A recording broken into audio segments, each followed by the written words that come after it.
என்பது நம்முடைய பள்ளிக்கல்வியில் மட்டும் கிடையாது, தமிழக வெற்றி கழகத்தினுடைய ஒரு அடிப்படை கொள்கையில் ஒன்று இருமொழி கொள்கை என்பதை நேரத்தை தெரியப்படுத்துகிறோம். அடுத்தடுத்த கூட்டங்களில் அடுத்தடுத்த நிச்சயம் தரும்.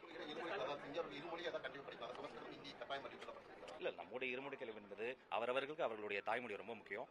உறவுகளோடு பேச தாய்மொழி, உலகத்தோடு பேச ஆங்கில மொழி என்பதில் தான் நம்ம உறுதியா இருக்கிறோம். அடுத்த கூட்ட ஆய்வுகள்லாம் மேற்கொண்டு அடுத்த கட்ட படிக்கை பற்றி தெரிவிக்கப்படும். இல்ல, பள்ளிக்கல்வித்துறை என்பது தமிழ்நாட்டை பொறுத்த வரைக்கும் கல்வியில் சிறந்த தமிழ்நாடு என்பதற்கு ஒரு மிகப்பெரிய லெகசி இருக்கு. இப்போ என்னென்ன டைரக்டரேட் இருக்கு, உயர்கல்வி, இடைநிலை, துவக்கப்பள்ளி, என்னென்ன ஸ்கீம்ஸ் ஆல்ரெடி இருக்கு, அதுல என்னென்ன ப்ராப்ளம்ஸ் இருக்கு, என்னென்ன பள்ளிக்கல்வித்துறையினுடைய அனைத்து துறைகளையும் குறித்து விரிவாக ஒரு கலந்து ஆலோசனை செய்து அடுத்தடுத்து நமக்கு ஒரு டைம் டேபிள் இருக்கு. இப்போ 10ஆம் வகுப்பு பொது தேர்வுக்கான அந்த தேர்வு முடிவுகள்லாம் வெளிவர இருக்கு. அடுத்து நம்மளுடைய ஸ்கூல்ஸ்லாம் ரீஓப்பன் பண்றோம்.